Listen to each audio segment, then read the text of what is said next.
बात करेंगे सांख्य दर्शन में सत्कार्यवाद। ठीक है, तो सत्कार्यवाद से संबंधित ये बोर्ड पे आप लोगों को लिखा गया है कि कार्य कारण का सिद्धांत। ठीक है, उस कार्य कारण सिद्धांत के अंतर्गत सत्कार्यवाद और असत्कार्यवाद। ठीक है, इसमें हम लोगों को पढ़ना है सत्कार्यवाद।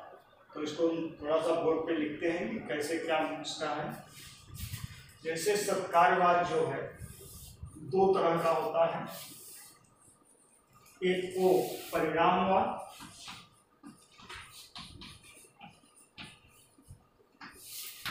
और दूसरा जो है विवर्तवाद। ठीक है, परिणामवाद भी दो तरह का होता है, एक को प्रकृति परिणामवाद कहते हैं,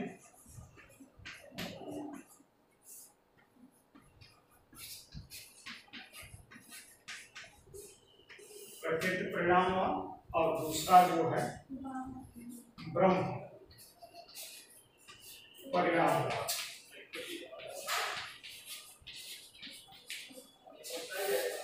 ब्रह्म परिणामवाद। ठीक है, देखिए जो मूल प्रश्न है वह यह है कि क्या कार्य उत्पन्न होने से पूर्व अपने उपादान कारण में निहित होता है। ठीक है, ये कार्य कारण का सिद्धांत जो है दर्शन, धर्म और विज्ञान सभी में समान रूप से लगभग माना जाता है। ठीक है, विज्ञान भी मानता है कार्य कारण सिद्धांत को, दर्शन भी मानता है, धर्म में भी माना गया है कि हर कार्य का कोई न कोई कारण होता है। ठीक है, तो दर्शन में हम लोग सत्कार्यवाद पढ़ेंगे, सांख्य दर्शन का सत्कार्यवाद पढ़ना है। तो इसमें जो मुख्य प्रश्न है वह यह प्रश्न है कि क्या कार्य उत्पन्न होने से पूर्व अपने उपादान कारण में निहित है। ठीक है, ये मूल प्रश्न है और इसी प्रश्न का उत्तर जो है दो तरह से दार्शनिकों ने दिया है। कुछ दार्शनिकों ने कहा है कि कार्य उत्पन्न होने से पूर्व अपने उपादान कारण में निहित होता है। ठीक है, यानी भावात्मक उत्तर देते हैं, कहते हैं कि कार्य जो है उत्पन्न होने से पूर्व अपने उपादान कारण में निहित होता है। उपादान कारण का मतलब समझती हैं आप लोग? उपादान का मतलब कि जिससे वस्तु का निर्माण होता है, बनता है। जैसे दही का उपादान कारण क्या है? दूध है। ठीक है, तो दही जो है कार्य है और दूध जो है कारण है। ठीक है, उपादान कारण है। ठीक ना, दूध जो है उपादान कारण है और दही जो है कार्य है। तो दही जमने से पूर्व दूध में क्या होता है? अव्यक्त अवस्था में रहता है। एक व्यक्त है और दूसरा अव्यक्त है। कार्य जो है उसको व्यक्त अवस्था कहा जाता है और कारण को क्या कहा जाता है? अव्यक्त अवस्था। अव्यक्त का मतलब होता है कि उसमें छिपा हुआ है। कार्य उत्पन्न होने से पूर्व अपने कारण में क्या है? छिपा हुआ है। कार्य उत्पन्न होता है तो इसका मतलब कि वह उसमें से उत्पन्न बनेगा। ठीक है, तो जो दार्शनिक यह कहते हैं कि कार्य उत्पन्न होने से पूर्व अव्यक्त अवस्था में अपने उपादान कारण में निहित होता है। ठीक है, उसे क्या कहते हैं? सत्कार्यवादी कहते हैं। सत्कार्यवाद को कहीं कहीं इस तरह भी लिखा जाता है, सत्कार्य। ठीक है, इसका भी यही अर्थ है। तो में अंत लगा हुआ है तो आधा हो गया। ठीक है, एक ही है। देखिए सत्कार्यवाद यदि आप इसका शाब्दिक विश्लेषण करते हैं तो इसमें तीन शब्द हैं। पहला है सत्य और दूसरा है कार्य और तीसरा है वाद। सत्य का मतलब सत्य, कार्य जो कार्य को सत्य मानता है इसमें अपने उपादान कारण में, और वाद का मतलब विचारधारा, यानी ऐसी विचारधारा या ऐसा विचार जो कार्य को सत्य मानता है किसमें? अपने उपादान कारण। वह क्या है? सत्कार्यवाद। ठीक है, तो भारतीय दर्शन में सत्कार्यवाद को मानने वाले मुख्य रूप से सांख्य, योग, वेदांत भी है, ठीक ना। जब हम सत्कारवाद की बात करते हैं, इसके परिणाम की बात करेंगे तो ये भी दो तरह का हो जाता है, ठीक है। तो सांख्य और योग है सत्कारवाद को मानने वाले। अब असत्कारवाद क्या है? जो दार्शनिक मूल प्रश्न का उत्तर यह कहकर देते हैं कि कार्य जो है उत्पन्न होने से पूर्व अपने उपादान कारण में निहित नहीं होता है। कार्य की क्या होती है? सर्वथा नवीन सृष्टि होती है। कार्य सर्वथा नवीन होता है, कार्य अपने उपादान कारण में निहित नहीं होता है। वैसे दार्शनिक को हम क्या कहते हैं? असत्कार्यवाद। जैसे वहां आपने सत्कार्य लिखा है, उसी तरह यहाँ असत मतलब असत्य, हाँ असत्य है, कार्य है और ठीक। तो जो असत्य मानता, ठीक है, और इसका उदाहरण जो है भारतीय दर्शन में न्याय और वैशेषिक, ठीक है, दर्शन। आपके सिलेबस में सत्कार्यवाद है, तो हम लोग सत्कारवाद को ही फोकस करके पढ़ते हैं। देखिए सत्कारवाद आपको ये बताया गया कि जो यह मानता है कि कार्य उत्पन्न होने से पूर्व अपने कारण में अव्यक्त अवस्था में क्या होता है? निहित होता है। जैसे यहाँ पर इन्होंने कहा कि कारण जो है वह क्या है? अव्यक्त है। अव्यक्त का अर्थ समझते हैं आप लोग? हाँ, अव्यक्त है और कार्य जो है वह क्या है? व्यक्त है, ठीक।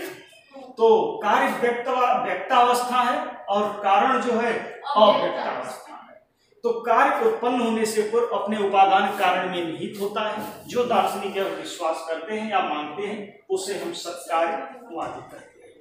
सत्कार्यवाद दो तरह का होता है, एक को हम परिणामवाद कहते हैं और दूसरे को विवर्तवाद।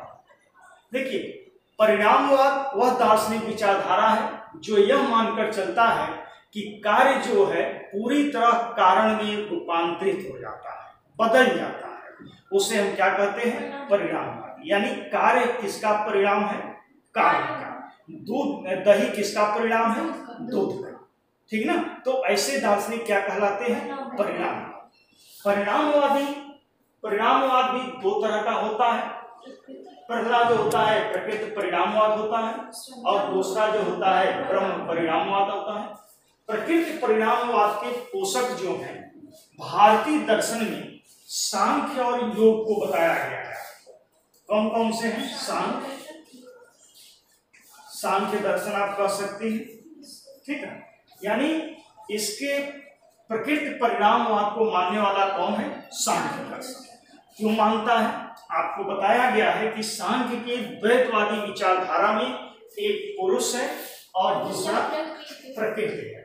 सांख्य जो है एक द्वैतवादी दर्शन है, उसके दो तत्व हैं। कौन कौन से हैं? पुरुष और प्रकृति, या प्रकृति या पुरुष, किसी को पहले आप कह सकती हैं तो प्रकृति है। अब सांख्य दर्शन ये कहता है कि संसार के समस्त पदार्थ अस्तित्व में आने से पहले किसमें निहित होते हैं? प्रकृति में, ठीक ना। जितने भी संसार की वस्तुओं को आप देख रहे हैं, ये सारी चीजें जो है अस्तित्व में आने से पहले किसमें रहते हैं? प्रकृति में रहते हैं। यानी प्रकृति का ही क्या होता है? परिणाम होता है। प्रकृति से ही संसार की वस्तुएं क्या होती हैं? निर्मित होती हैं या बनती हैं, ठीक है। तो इसलिए इनका सिद्धांत क्या कहलाया? प्रकृति परिणाम। क्यों कहलाया प्रकृति परिणाम?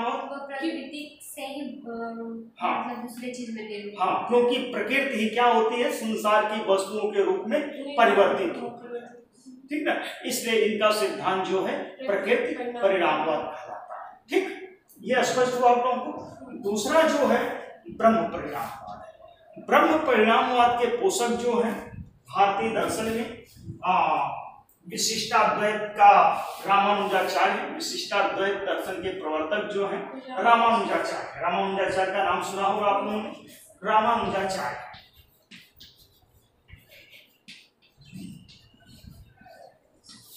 रामानुजाचार्य देखिए इनको, इनके सिद्धांत को हम ब्रह्म परिणामवाद क्यों कहते हैं? देखिए रामानुजाचार्य के दर्शन में ब्रह्म को माना गया है, ठीक ना। रामानुजाचार्य कहते हैं जैसे संसार की समस्त वस्तुएं सांख्य दर्शन के अनुसार प्रकृति से बनती हैं, उसी तरह रामानुजाचार्य अपने विशिष्टाद्वैतवादी दर्शन में कहते हैं कि संसार की समस्त वस्तुएं किससे निर्मित होती हैं? ब्रह्म से। यानी संसार की समस्त वस्तुएं किसका परिणाम है? ब्रह्म का। इसलिए इनका सिद्धांत क्या कहलाया? ब्रह्म परिणामवाद। ठीक है, इनका सिद्धांत ब्रह्म परिणामवाद इसीलिए कहलाता है क्योंकि यह मानते हैं कि संसार की समस्त वस्तुएं अव्यक्त अवस्था में ब्रह्म में क्या होती है? निहित।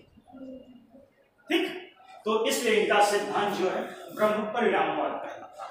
इसके पोषक भारतीय दर्शन में रामानुजाचार्य। रामानुजाचार्य के साथ साथ ब्रह्म परिणामवाद के पोषक जो है वल्लभाचार्य। वल्लभाचार्य का नाम आप लोगों ने सुना होगा।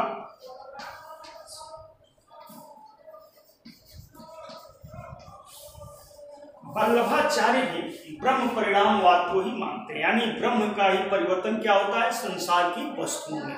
ठीक ना, संसार में जितनी भी चीजें दिखलाई देती हैं वह अव्यक्त रूप में किसमें निहित होती हैं? ब्रह्म में।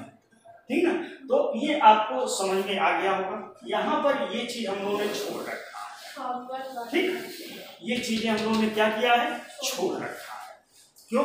देखिए, यहाँ अभी हम लोग कार्य कारण से लेकर चले सत्कारवाद पर है, सत्कारवाद से परिणामवाद पर है। परिणामवाद बताया गया कि दो तरह का होता है, प्रकृति परिणामवाद और ब्रह्म परिणाम। प्रकृति परिणामवाद बताया ही गया कि क्या होता है? सांख्य दर्शन का है। सांख्य क्या मानता है? पुरुष और प्रकृति उसके दर्शन के दो तत्व हैं। मानता है कि संसार की समस्त वस्तुएं उत्पन्न होने से पूर्व किसमें? हाँ, प्रकृति में निहित होती है। हाँ, प्रकृति परिणामवाद। संसार की समस्त वस्तुएं अव्यक्त अवस्था में किसमें होती है? प्रकृति में होती है। एक चीज और भी ध्यान रखने की आवश्यकता है कि सांख्य दर्शन जो है विकासवाद को मानता है, सृष्टिवाद में विश्वास नहीं करता, विकासवाद में। यानी विकास का मतलब क्या होता है? विकास, संसार की वस्तुओं का विकास होता है। ठीक ना, और वह विकास कैसे होता है? पुरुष और प्रकृति के मिलने से होता है। कैसे ये विकास होता है, इसके लिए हम लोग अगले दिनों में बात करेंगे कि सांख्य दर्शन में पुरुष और प्रकृति किस प्रकार एक दूसरे से मिलते हैं और फिर उनके मिलने से संसार की कैसे एक एक करके सभी वस्तुओं का निर्माण होता है। क्योंकि दोनों का स्वरूप जो है अलग अलग है, दोनों के गुण जो है अलग अलग है, दोनों का उद्देश्य भी अलग अलग है। एक चीज और भी है कि पुरुष को निष्त्रय गुण कहता है, तो निष्त्रय गुण जो चीजें होती हैं उसमें कोई इच्छा अभिलाषा ही नहीं हो सकती, क्योंकि निष्त्रय का मतलब होता है कि तीनों गुणों से शून्य। निष्त्रय गुण, ठीक ना, निष्त्रय गुण मतलब कि तीनों गुणों से शून्य, उसमें कोई भी गुण नहीं। तीन गुण क्या क्या होते हैं? सतोगुण, रजोगुण और तमोगुण। तीन गुण है, सत, रज और तम। ये तीन गुण है। कहीं कहीं आपको मिलेगा सतोगुण, रजोगुण और तमोगुण। इसका अर्थ एक ही है, सत, रज और तम। ये तीनों गुण जो हैं, जैसे रस्सी बनाया जाता है, रस्सी देखा होगा तो रस्सी में पतले पतले धागे को ऐसे बनाया जाता है, उसी तरह लपेट लपेट कर बनता है। उसी तरह ये तीनों गुण जो हैं, तीनों गुणों के द्वारा ही प्रकृति का निर्माण होता है। ठीक, प्रकृति का निर्माण होता है और इन तीन गुणों से प्रकृति इस तरह का रास्ता तैयार करती है जिसमें पुरुष रूपी क्या बोलते हैं, पशु, पुरुष को पशु आप कह सकते, जैसे चारागाह में आप जब ले जाते हैं तो अपने पशु को क्या करते हैं?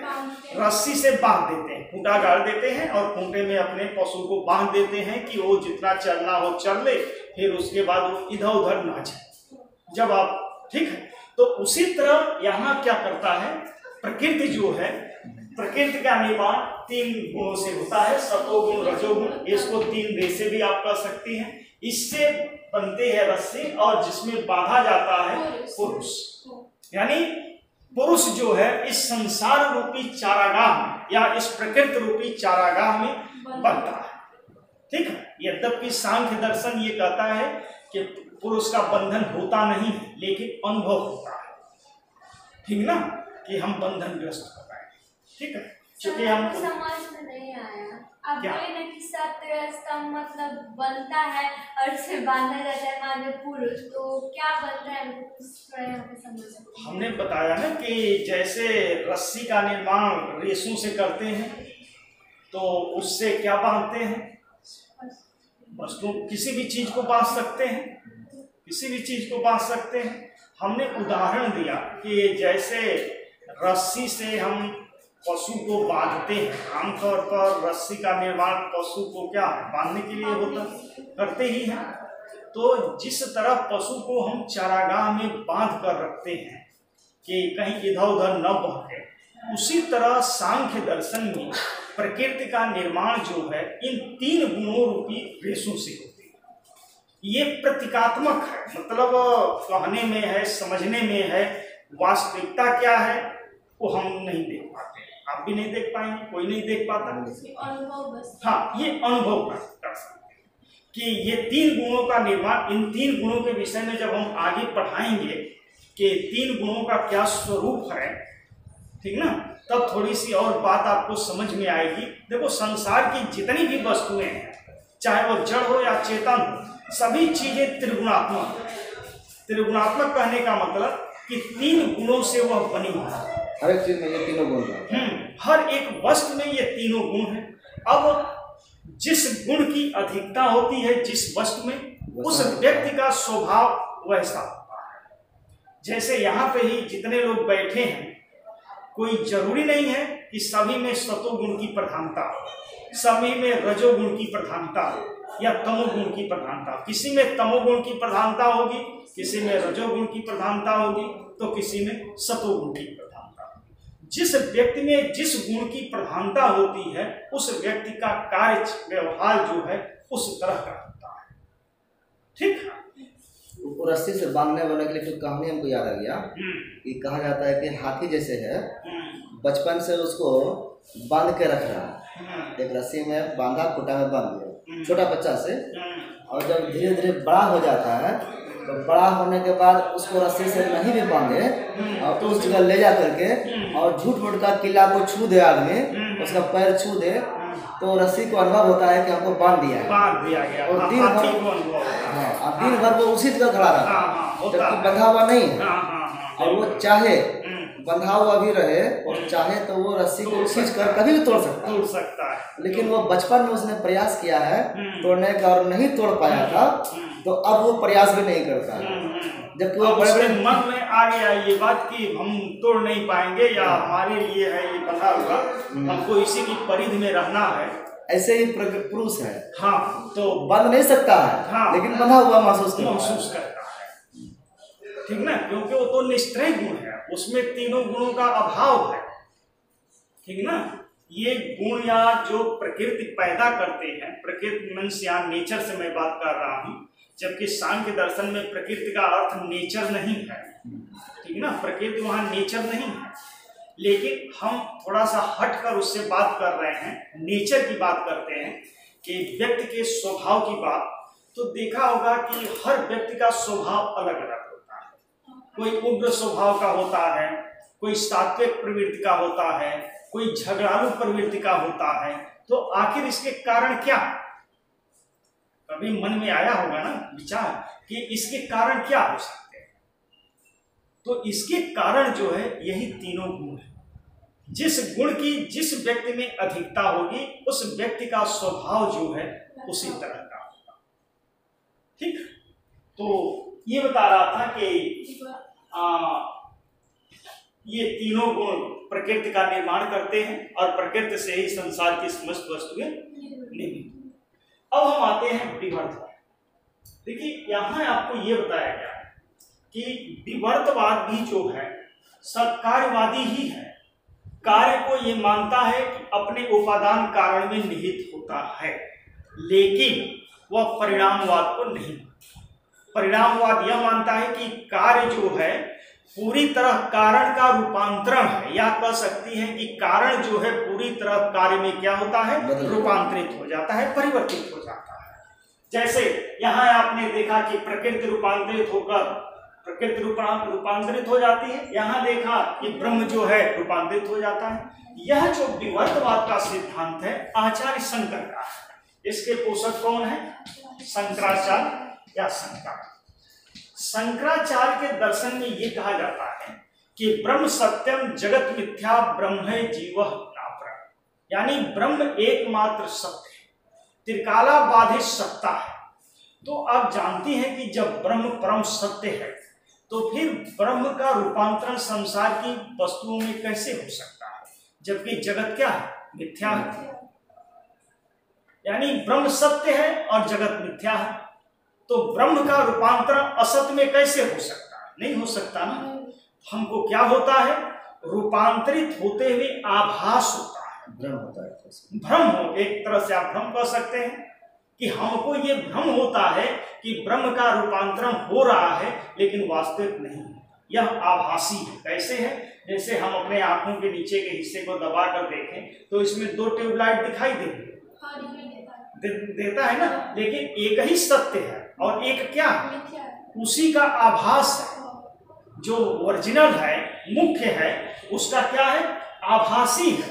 उसी तरह यह जगत भी है, क्या है? ब्रह्म का आभास है। ब्रह्म का परिवर्तन नहीं हो सकता, किसी भी काल में ब्रह्म का परिवर्तन शंकराचार्य को स्वीकार नहीं है, क्योंकि वह परम सत्य है। ठीक है, परम सत्य चीजों का रूपांतरण जो है नहीं हो सकता। इसलिए आचार्य शंकर कहते हैं कि ब्रह्म सत्यम जगत मिथ्या ब्रह्म ही जीवः नापरः, यानी क्या है? ब्रह्म ही एकमात्र सत्य है। संसार की जितनी भी वस्तुएं हैं सभी वस्तुएं क्या है? असत्य या मिथ्या है। तो जब असत्य या मिथ्या है तो उस सत्य ब्रह्म का रूपांतरण कैसे हो सकता? नहीं हो सकता ना। हाँ, तो यहां तक हम लोग पहुंचे थे कि ब्रह्म परिणामवाद जो है रामानुजाचार्य का है। अब हम लोग इसकी व्याख्या कर रहे थे विवर्तवाद। ठीक है, कि आभास है। विवर्त का मतलब आप आभास समझे। हमने उदाहरण बताया कि जैसे ट्यूबलाइट को आप आंखों पे ऐसे दबा कर देखिए तो आपको दो दिखाई देता है, जबकि उसमें सत्य कौन है? एक है, और दूसरा क्या है? आभास है। सूर्य जैसे निकले हुए हैं, सूर्य के सामने आप खड़े हो जाएं और ऐसे दबा कर देखें तो आपको दो सूर्य दिखाई देंगे। तो एक सूर्य तो वास्तविक है और दूसरा सूर्य क्या है? आभास है। तो वैसे ही यह जगत है, यह संसार है। यह संसार क्या है? आभास है, मिथ्या है। सेमल का फूल है, सेमल के फूल को देखा होगा ना कि देखने में कितना सुंदर लगता है, लेकिन महक है नहीं है, निरुद्देश्य है। किसी को चढ़ाया जाता है सेमल का फूल? किसी देवी देवता को नहीं चढ़ाया, महक ही नहीं है। ठीक है, तो आचार्य शंकर का यह क्या है? विवर्तवाद का सिद्धांत है। यहां से हम लोगों ने चला कि परिणामवाद से सत्कार्यवाद से होते हुए कि असत्कार्यवाद, सत्कार्यवाद आ गया, परिणामवाद आया, और यहाँ ये मानते हैं, सत्कार्यवाद को तो मानते हैं लेकिन परिणामवाद को नहीं मानते। जब परिणामवाद को मान लेंगे तो यह मानना पड़ेगा कि ब्रह्म का ही रूपांतरण होता है, और जब यह ब्रह्म का रूपांतरण कह देंगे तो फिर शंकराचार्य का दर्शन ही यहाँ क्या होगा? ध्वस्त हो जाएगा, उनके मत के विपरीत चला जाएगा। ठीक है, तो इसलिए शंकराचार्य जो है विवर्तवाद को ही मानते हैं। ठीक है, अब हम लोग यहाँ से इस तरह आए और यहाँ तक आए। असत कार्यवाद के विषय में हमने बतलाया कि यह न्याय दार्शनिकों का सिद्धांत है, न्याय दर्शन में माना जाता है। हाँ, न्याय और वैशेषिक कहते हैं। असतवाद, असत कार्यवाद को मानते हैं कि संसार कार्य जो होता है कारण में असत होता है या मिथ्या होता है। ठीक ना, कार्य की सर्वथा नवीन सृष्टि होती है, इसलिए इसको एक क्या नाम दिया जाता है? आरंभवाद। इसका एक नाम जो है आरंभवाद भी है। आरंभवाद कहने का आशय यह है कि कार्य का प्रारंभ होता है। आरंभवाद या प्रारंभवाद भी कह सकते हैं कि कार्य का सर्वथा नवीन आरंभ होता है या प्रारंभ होता है। ठीक है, पहले से नहीं रहता, नहीं होता है। ठीक है, हम लोग जब न्याय दर्शन आएंगे तो वहां पर इसकी विस्तृत चर्चा करेंगे। अब हम लोग एक तरह से कह सकते हैं कि ये खोज है और वो आविष्कार। तो जैसे यहाँ आपने देखा कि सांख्य दर्शन जो है सत्कारवाद का पोषक है, ये तो आपको आ गया यहाँ तक। अब हम लोग चलते हैं कि सांख्य दर्शन सिर्फ सत्कारवाद को मानता ही नहीं है, यही नहीं कहता कि सत्कारवाद है या कार्य उत्पन्न होने से पूर्व अपने उपादान कारण में निहित होता है, कार्य जो है व्यक्त अवस्था है और कारण जो है अव्यक्त अवस्था। वह इसके लिए तर्क या प्रमाण भी देता है, 5 तर्क देता है, 5 प्रमाण देता है, एक श्लोक देता है। सांख्य कारिका ईश्वर कृष्ण की पुस्तक है, उसमें एक श्लोक आता है, देता है कि असत कारणात् उपादान ग्रहणात् सर्व संभवा भावात् सत्तस्य सत्य कारणात् कारण भावात् सत्कार्यम्। कहता है ना कि असत कारणात् उपादान ग्रहणात् सर्व संभवा भावात् सत्तस्य सत्य कारणात् कारण भावात् सत्कार्यम्। ये मिटा दे, फिर उसके बाद हम लोग इसको देखते हैं।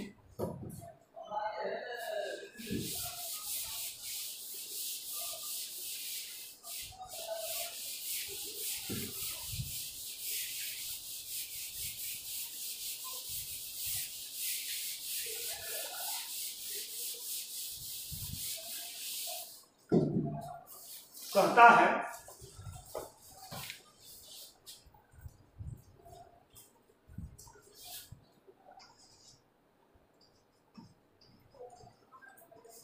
असत कारणात्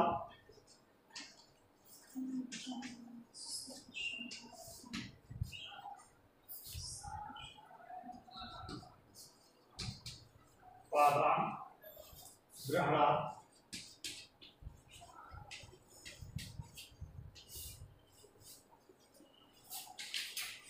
सर्व संभवा भावात्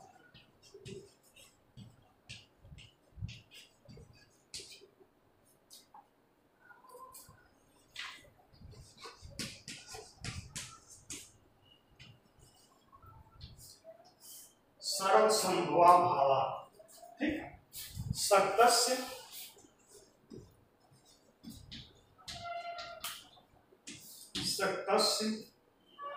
सत्य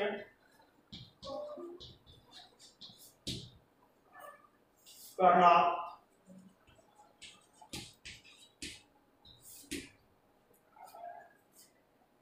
कारण भावाचे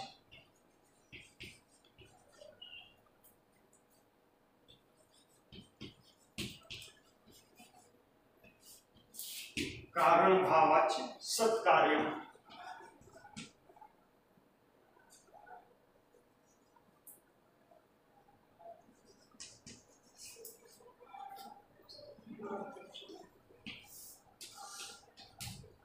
देखिए ये श्लोक देता, ये सांख्य कारिका में श्लोक है।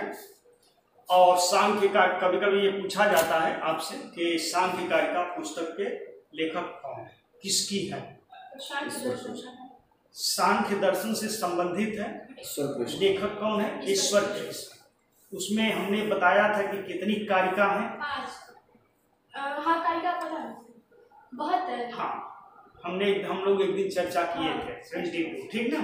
तो इसमें प्रकृति के लिए, पुरुष के लिए, पुरुष की अनेकता के लिए और सत्कारवाद को सिद्ध करने, और भी चीजें हैं इसमें। 72 इस तरह की कारिकाएं, ये आप लोगों को याद कर लेना चाहिए। एक बार यदि आप याद कर लेंगी तो फिर कभी भूलेगा नहीं। एक बार आपने याद कर लिया तो जीवन पर्यंत आपको ये नहीं भूलेगा। और इतना देखने में भले ही बड़ा लग रहा है, इस तरह आप याद रखें। असद कारणात् उपादान ग्रहणात् सर्व संभवा भावात् सत्तस्य सत्य कारणात् कारण भावात् सत्कार्यम्। इसको खंड खंड में तोड़ कर याद रखिए, ठीक ना। इस तरह इकट्ठे पढ़ेंगे तो नहीं समझ में आएगा, ठीक है। हम अब इसका हिंदी में अर्थ लिखते हुए बात करेंगे। इसमें 5 तर्क जो हैं सांख्य दर्शन सत्कारवाद को सिद्ध करने के लिए देता है। कौन कौन से हैं? पहला जो है असत कारणात्, ठीक है, पहला जो है ये है। दूसरा जो है उपादान, देखिए यहां से दूसरा है उपादान ग्रहणात्। तीसरा जो है सर्व संभवा भावात्, ये तीसरा है। चौथा जो है सत्तस्य सत्य कारणात्, ये चौथा है। और कारण भावात् सत्कार्यम्, ये क्या है? 5वां। ये 5 तर्क देता है सांख्य दर्शन सत्कार्यवाद को सिद्ध करने के लिए, ये सिद्ध करने के लिए कि कार्य जो है व्यक्त अवस्था है और कारण जो है अव्यक्त अवस्था है। ठीक, कार्य उत्पन्न होने से पूर्व अपने उपादान कारण में नहीं होता, ये सिद्ध करने के लिए सांख्य दर्शन ये श्लोक है। अब पहला जो है इसका हिंदी में होगा असत से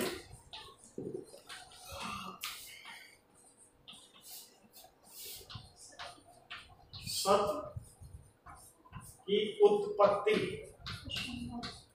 असंभव।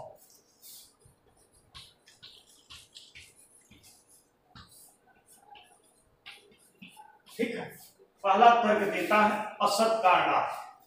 असत कारणात् का कहना यह है कि असत से सत की उत्पत्ति असंभव है। यदि कार्य को अपने कारण में न माना जाए, ठीक ना, यदि न माना जाए, यदि नहीं है, सत्य नहीं है, तो लाख प्रयास करने के बाद भी कारण से कार्य की उत्पत्ति नहीं हो सकती। पत्थर से तेल नहीं निकल सकता। हाँ, क्यों नहीं? जैसे आप किससे तेल निकालते हैं? कितना हो होशियार व्यक्ति हो, कितना हो बढ़िया मशीन हो, क्या रेत से वह तेल निकाल सकते हैं? नहीं निकल सकते। इसलिए कि रेत में जो है तेल का कारक असत है, असत है ना, सत नहीं है, असत है। इसलिए कितना हो बढ़िया मशीन हो, कितना हो ये हो, रेत से आप तेल नहीं निकाल सकते, कंकड़ से आप तेल नहीं निकाल सकते। आप जब भी तेल निकालेंगी तो किससे निकालेंगे? सरसों से या तिलहनी से, तिलहन से। जब भी आपको दही जमाना होगा तो आप किससे जमाएंगे? दूध से ही जमेगा। ठीक है, क्योंकि दूध में दही जो है क्या है? छिपा हुआ है, छिपा हुआ और व्यक्त अवस्था में है। ठीक ना, इसलिए आप खोज करते हैं, जब दही जमानी होती है तो आप खोज करते हैं दूध की। ठीक है, जैसे गीता में भी इससे संबंधित एक सिद्धांत मिलता है, नासतो विद्यते भावो ना भावो विद्यते सत्। यानी असत से सत की उत्पत्ति नहीं हो सकती, शून्य से किसी वस्तु की उत्पत्ति नहीं हो सकती। हो सकती नहीं हो सकती। ठीक ना, जो असत है उससे सत का निर्माण हो ही नहीं सकता। यदि कार्य को हम मान लें कि कारण में असत है, जैसा कि न्याय वैशेषिक कहता है, न्याय वैशेषिक यही कहता है ना कि असत होता है, कार्य की नवीन सृष्टि होती है, तो जब वहां असत मान लेते हैं तो उससे सत का निर्माण हो ही नहीं सकता। ठीक है, इससे सिद्ध होता है कि कार्य उत्पन्न होने से पूर्व अपने उपादान कारण में नहीं होता। ठीक है, पहला। दूसरा जो है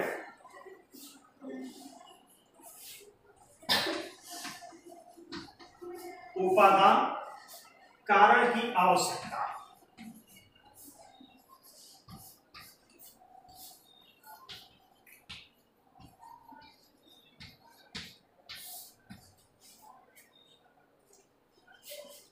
देखिए, प्रत्येक कार्य के लिए प्रत्येक ऐसे विशेष कारण की ही आवश्यकता होती है।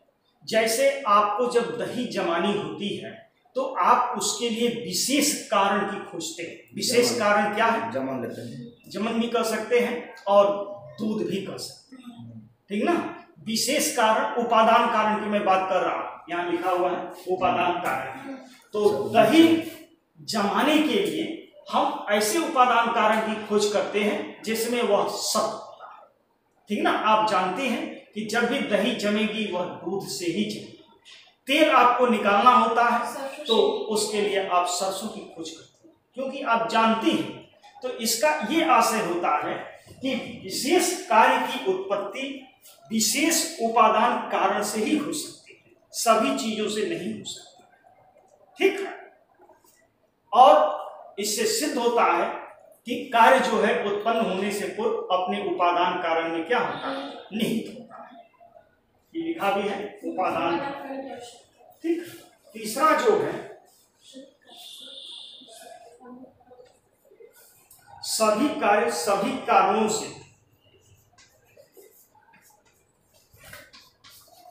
सभी कार्य सभी कारणों से अनुत्पन्न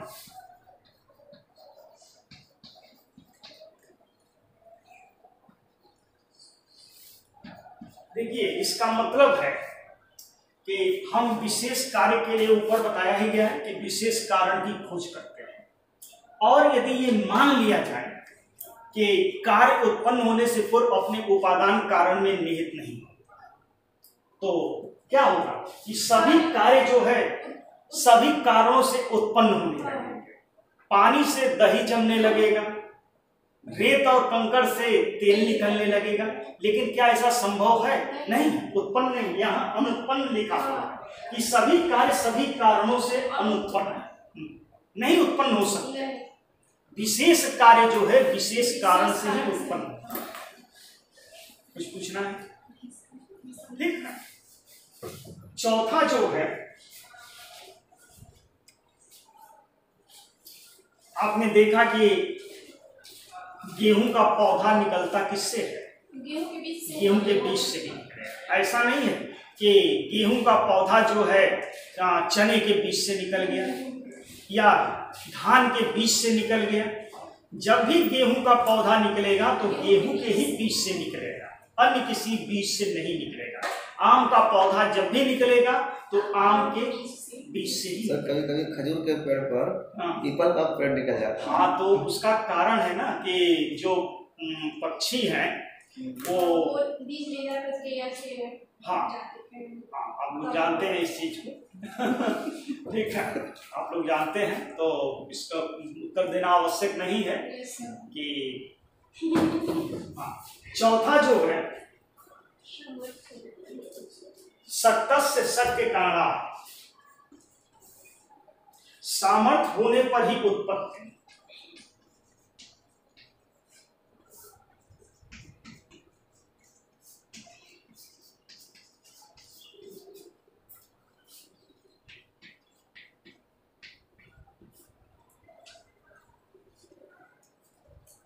देखिए अक्सर ये देखा जाता है कि जिस कार्य में, जिस कारण में कार्य को उत्पन्न करने की शक्ति होती है, उसी से उस वस्तु का निर्माण होता है। यानी तिलहन में तेल को उत्पन्न करने की क्या है? शक्ति है। इसलिए जब भी आपको तेल की आवश्यकता होती है तो आप किसकी खोज करते हैं? तिलहन की खोज करते हैं। ठीक है, तो इसका मतलब होता है कि सामर्थ्य होने पर, यानी तिलहन में यह सामर्थ्य है कि वह क्या उत्पन्न कर सके? तेल उत्पन्न कर सके। दूध में वह शक्ति है कि वह क्या उत्पन्न कर सके?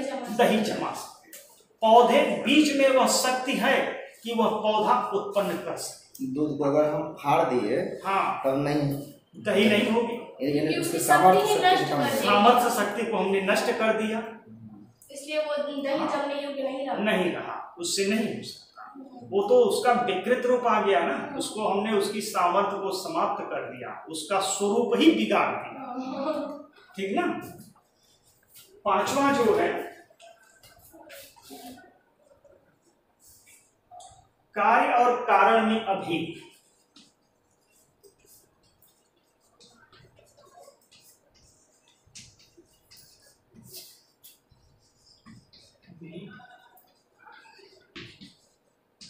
अभेद का मतलब समझती हैं? अंतर नहीं होगा। हाँ, अंतर नहीं होना। भेद का मतलब होता है अंतर, और अभेद का मतलब अंतर। समानता एक तरह से आप कह सकती हैं। ठीक ना। तो यहाँ ये कहता है कि कारण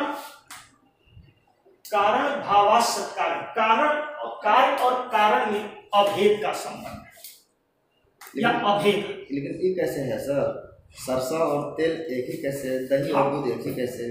नहीं, दही और दूध का निर्माण तो एक ही चीज से होता है, बट वो पदार्थ तो अलग है। नहीं, अलग हो गया। वो तो बना ना, वो तो अपना उसमें छिपा हुआ था ना, तो अलग निकला अपना। लेकिन जैसे आप तिलहन की बात में, खर्री जो तेल से निकलता है, या आप उसको भी कह सकते हैं तिलहनी चीजों को, सरसों को ही ले, तो सरसों में जो गुण है वही गुण उसके तेल में भी होता है। ठीक ना। दूध दही सामान जो है एक ही श्रेणी में लगभग आते हैं, लेकिन असर दोनों का अलग अलग। हाँ, वो तो ठीक है। अब घी जो है, घी भी है, घी भी तो घी तो उसी से है, लेकिन घी का स्वरूप बदला हुआ है। ठीक है ना। तो यहाँ सांख्य दर्शन ये कहता है कि कार्य और कारण में अभेद होता है, यानी दोनों में क्या होती है, एकता होती है। हाँ, अभेद का मतलब एकता कि कार्य और कारण में अभेद, एकता, ठीक ना। जो सिद्ध करता है कि कार्य उत्पन्न होने से पूर्व अपने उपादान कारण में क्या है, नहीं। इससे सिद्ध होता है कि सांख्य दर्शन अपने सत्कारवाद के लिए जो तर्क देता है, यह तर्क क्या है, उचित है, ठीक ना। अब हम लोग अभेद क्यों लिखा, अभेद का अर्थ एकता होगा।